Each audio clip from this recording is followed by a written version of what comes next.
What does modern storytelling mean in practice in Europe today? I sat down with Diego Avalos, Vice President of Original Content at Netflix in Spain, to find out more.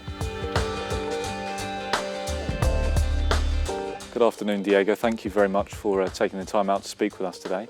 I'd like to start by asking you about the European market in particular, and of course this is one of your biggest markets at Netflix. How exactly do you identify the stories that are relevant and important to Europeans, and how do you then follow up that process in terms of production, etc.? One of the most important things when it comes to storytelling is becoming hyperlocal. It's about looking at each country individually and not just the country itself, but a city. And when you look at the city, you want to get as granular as street. So that way, when you're connecting stories, it really becomes a universal story. You're connecting human emotions.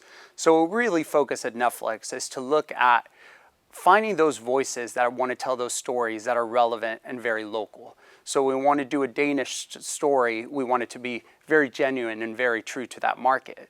From there, what we want to do is look at finding audiences globally for that. And what we've seen is for the last many decades, Hollywood has dominated storytelling, and that has changed entirely. Europe has become a powerhouse when it comes to storytelling, and we've been able to find amazing creators, everything from very established directors that have produced and directed movies to brand new voices that are just finding their way into the audiovisual market. Storytelling has happened in silos, at least in terms of languages, but there appears to be something that Netflix has tapped into in terms of identifying stories that unite people all over the world, regardless of what language it's in. That's the beautiful thing. We're in a state where what used to be something very hard to do, which was finding content from one country in another country, or let's not even say that, in continents, was nearly impossible before. And what the internet has done is really connected and made available stories that can travel globally. And what we find is that oftentimes we can have more in common, for example, somebody in Brussels with somebody in Chile. So it's the beautiful thing about the human connection in storytelling and the way stories connect human beings globally. Could you give some examples of perhaps things that you've produced that you've been surprised at their global reach? I think one of the best examples is Casa de Papel, Money Heist, which was a show that we co-produced with Antena 3, a local broadcaster. We have great relationships with broadcasters in every country. And it launched globally after it premiered on their channel. And slowly we saw an uptick, and it connected audiences from Turkey to Tokyo, Istanbul, Chile, Colombia. And what we saw is this genuine connection with the characters and with the story. A show that started in Spain became Spain for the world. Not only a vision of storytelling that traveled, but also a window into Spanish culture. Mm-hmm. And along this axis, in terms of Spanish culture in particular, you've chosen Madrid to be the production hub for Netflix in Europe. Why was Madrid chosen? The reason was twofold. One is we saw a great opportunity in Spanish creators, great talent and great history of storytelling in Spain. We had our first show, Cable Girls, that really performed well globally for us. Then came Casa de Papel, which really accelerated our interest in Spain. But then there's also the cultural connection. It's a portal to Latin America from a language perspective, but also to Europe from a culture perspective. So it created this great opportunity for us to be based there. Then the other thing that we saw is great opportunity with all of the crews. There's great expertise and the diversity of storytelling within a country that allowed us to take advantage of that. We have something that we produced and launched recently, Criminal, which really speaks to the power of Europe in both storytelling and production. What we did there, it was one of our first productions in the hub, and we did a version for Germany, for France, for UK, and for Spain. And the concept was very similar, and a different director directed each one of the series. But everything was shot in Spain with a team of technicians, crew that were all from Spain. Mm-hmm. You referenced diversity there. How important is the theme of diversity in your practice across storytelling, production, creative methods? And how does the, shall we say, principle of diversity distinguish the work Netflix does from the very Hollywood-centered production models? One of the key things is that it's about representation. It's about everybody seeing themselves on a story so that you identify whether it's a documentary that we're producing or a character or a situation, but that you see yourself reflected.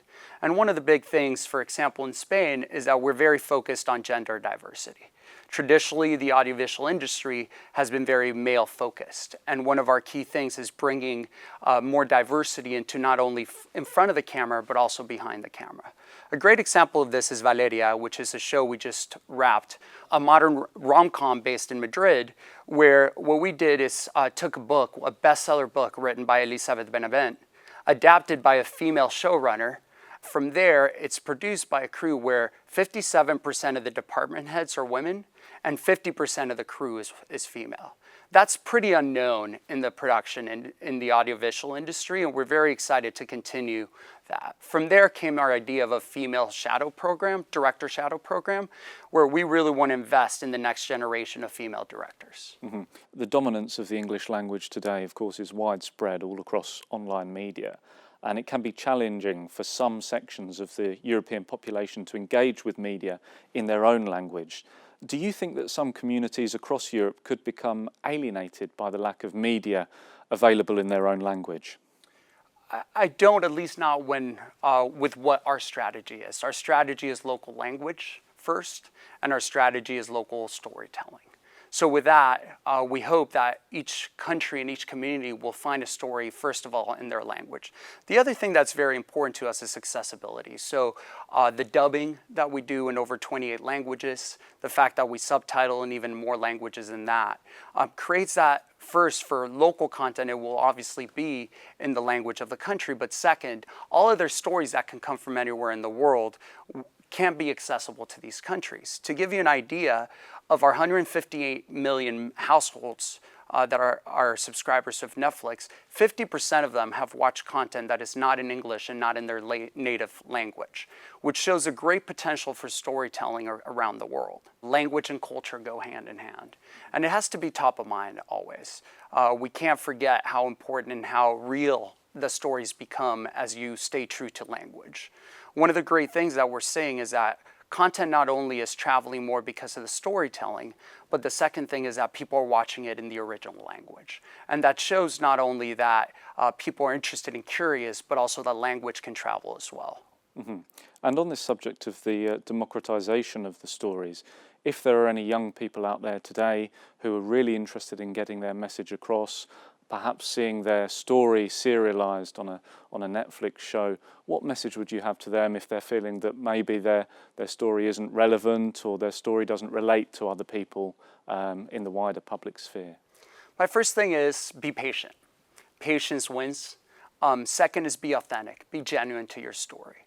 Don't try to shift your story because of what you think others want to hear. Oftentimes the most genuine story wins the day. One of the greatest series that I've seen recently is Sintonia out of Brazil, told by Condesila. It's a creation from Condesila. He's a guy that grew up in a favela, one of the poorest neighborhoods in Sao Paulo, and told one of the most genuine stories that we could see, a story that has traveled beyond just Brazil, very much watched in Portugal and Spain and many other European countries, and it really just shows that if you are persistent, patient, and you stay true to your heart, to the story and the reflection of your personal experience, you will find audiences that find it relevant and that find it a close connection with you. Wonderful. Diego, thank you very much for your time. Thank you so much. Thank you.